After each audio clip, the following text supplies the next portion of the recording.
Story 1. I am currently 31 weeks pregnant and I work as a water filtration operator. Every 4 weeks, my fellow operators and I rotate onto the maintenance shift where we work under a particular supervisor, whom we'll call Randy. Randy likes to think he has more control than he actually does, and honestly, the plant supervisor just lets him believe that. About a month or so ago, I was working with him when he told me to pick up a 45-pound empty nitrogen cylinder. I politely reminded him that I was pregnant and shouldn't be doing that, to which he responded that since I didn't have light-duty paperwork, it shouldn't be a problem. I reluctantly lifted the cylinder and carried it to the destination, but received a pulled muscle in the process. The next day, I informed the plant supervisor, and a work injury report was filed.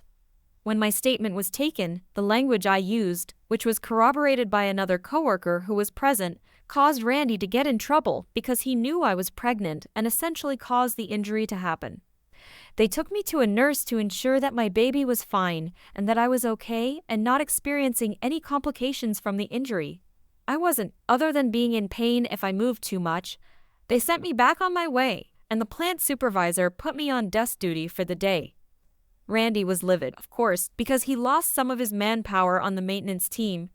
He made a fuss about me not having light-duty paperwork, saying that if I didn't have it, then I should be capable of doing the work that is needed around the plant. I was capable, I just used common sense. Prior to this incident, I did my job to the fullest within the limitations of my body, which wasn't that much. I rested when I needed to, didn't lift more than my body would allow, and most importantly, I was the only female out of 7 employees, so my other coworkers were more than willing to help me if I asked, which wasn't that often. So the plant supervisor called me into his office and requested that I go get my light-duty papers from the doctor as soon as possible. That's the only way he could protect me from getting further hurt at work.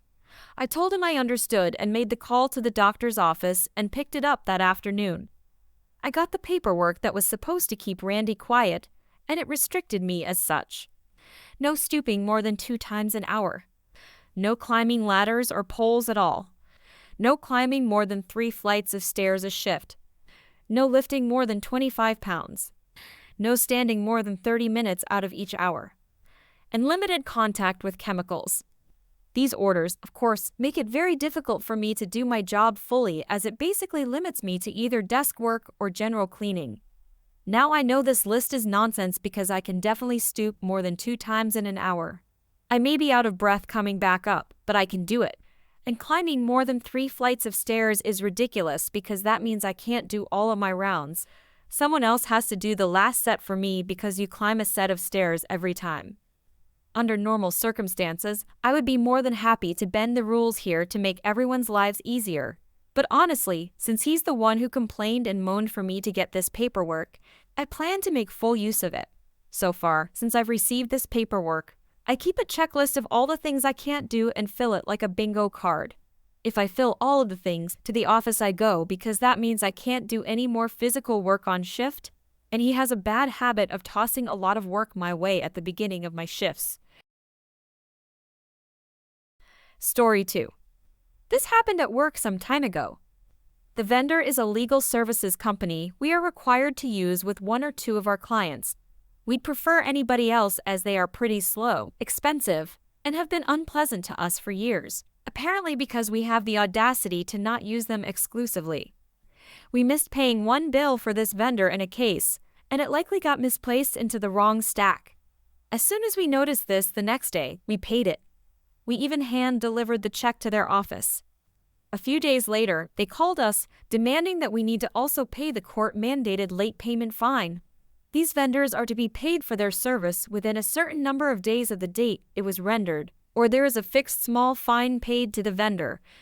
By this point, we figured out that in our rush to pay them that other morning, we accidentally also mailed them a second check, paying them twice.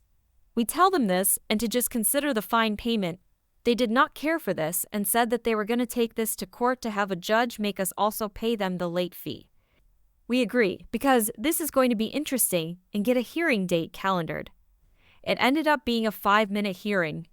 The judge agrees that we need to pay the fine since it was indeed paid late, but because we had accidentally paid them twice already, He orders them to pay us back the difference of $200 and some change.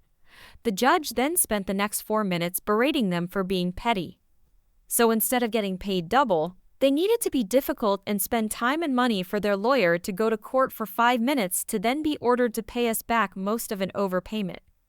Edit for clarity, since there were a lot of similar comments. Legal bills are separated by case, client, copy job, etc., and not one single bill for everything at the end of the month. This is because everything gets expended up the chain and the money will come from various accounts due to insurance. So for this vendor, we had paid X one of X bills, where X could be anywhere from a few to several hundred. The actual amounts of money here are trivial compared to our billable hourly rates. This is what made the whole thing even more silly.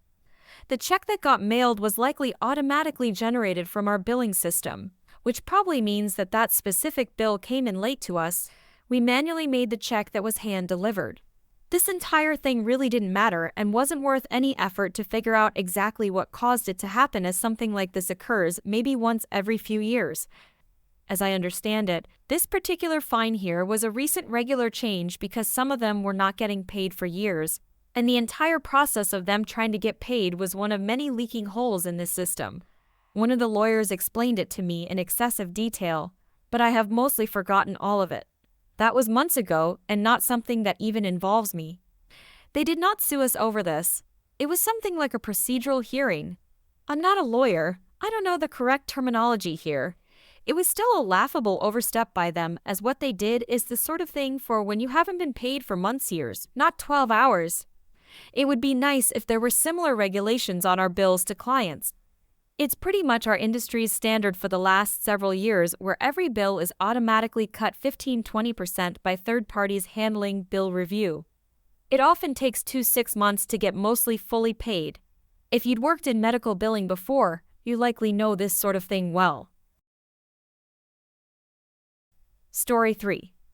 About 10 years ago, during my first full-time job out of college, I had a boss who decided she disliked me. I'm not completely sure why, but she would go out of her way to make my life miserable. She demoted me to an overnight shift, but wouldn't give me a reason, changed my shift around on a whim without notice, once changed my schedule for the next day after I had left without telling me, then wrote me up when I didn't show up on time. Things like that. She was very unpleasant, so I was looking for another job.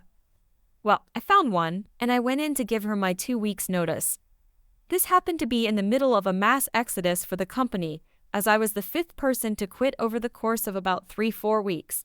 Morale was very low, and whenever anyone quit, she would buy pizza for everyone instead of addressing why the place was so miserable and people were leaving. After I gave my 2 weeks, she said, "Don't tell anyone you're leaving." So I said okay, and walked out of her office and announced to all my coworkers, "Hey, guess what everyone? You're all getting pizza." And they instantly knew what had happened. She was very unhappy, and I felt great. I served out the rest of my 2 weeks, and she never spoke to me again. Story 4. My brother reminded me of this story today, and I thought people here might like it. When I was 7, my family moved from Reykjavik, Iceland to London, UK for my father's work. He was an Icelandic native, but my mother was born in England, so I was raised completely bilingual from birth.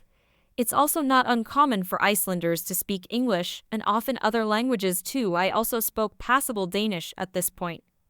At my primary school, basically elementary school, goes up to age 11. They put me in regular classes because I spoke English as well as someone raised in the UK.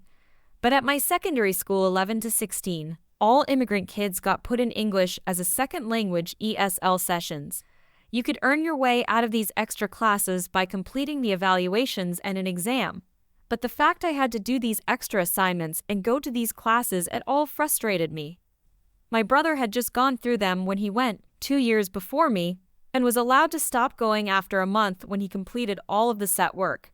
But I didn't want a month of extra classes and extra work.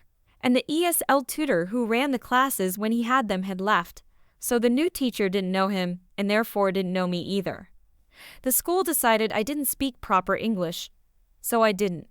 The ESL tutor didn't speak Icelandic, And though the work I was given was mind-numbingly easy, think how they teach phonetics and basic sentence structure to 4-year-olds, I stuck to my pretense of not speaking a single word of English in those classes for 2 full weeks in protest. In my 3rd week, my history teacher assigned us homework which I didn't feel like doing, and since my ESL teacher had put a note in my file that I wasn't fluent enough to be given homework, I decided to refer my history teacher to that and tell him in fluent, unaccented English that I don't speak the language well enough to complete homework, according to Mrs. ESL tutor. Luckily enough, he found this incredibly funny and didn't punish me since I was right.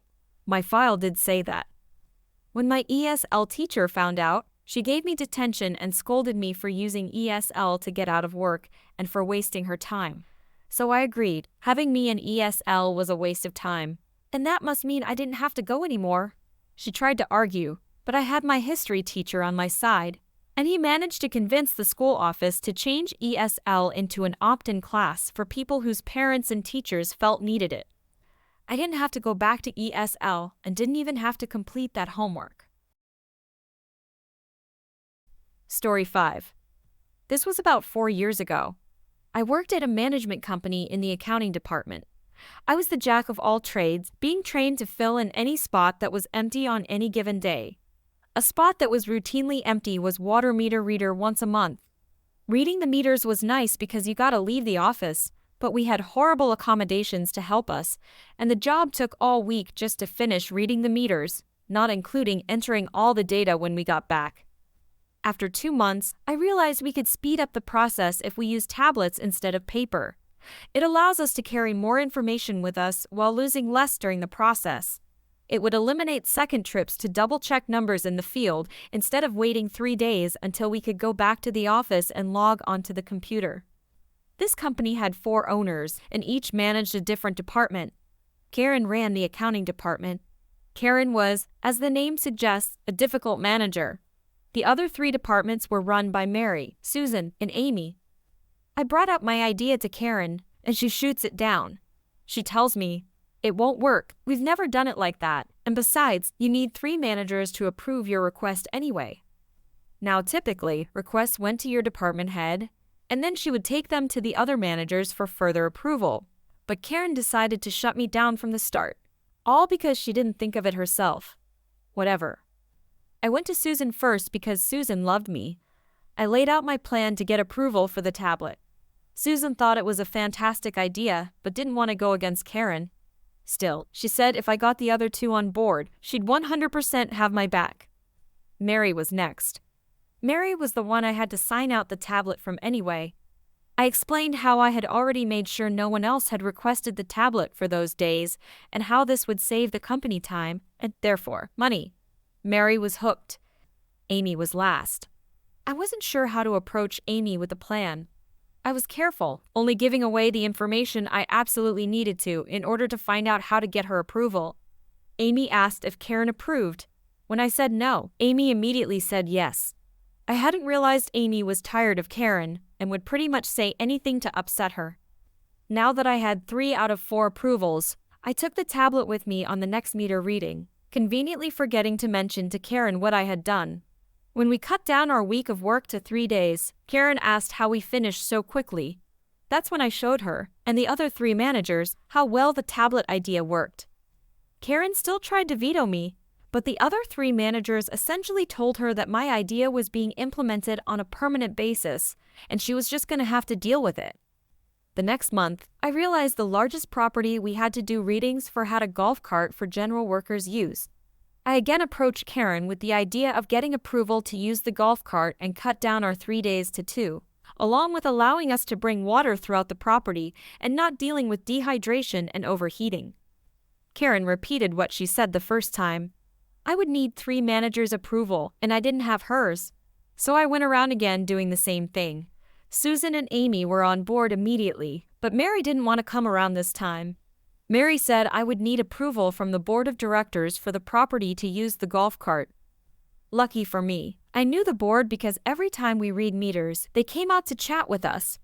During our next meter reading, I played up the heat and the walking, mentioning how nice it would be to be able to drive our vehicles, but knowing it would tear up the grass. One particularly vocal board member, nicknamed Red for her hair, made a big fuss and got me approval by that night. Mary approved the use of the golf cart the next day, and we were done in 2 hours with what normally took us all day. Going back early upset Karen again because I didn't follow company protocol with my ideas. She insisted that had I simply persevered, she would have taken my ideas to the others eventually. She actually told me eventually. Meanwhile, it only took me 3 months to reduce a job from a week's worth of work minimum to 4 days maximum. The other managers have set up a permanent schedule for the current water meter readings, and I now have a new job where my boss actually listens to my ideas.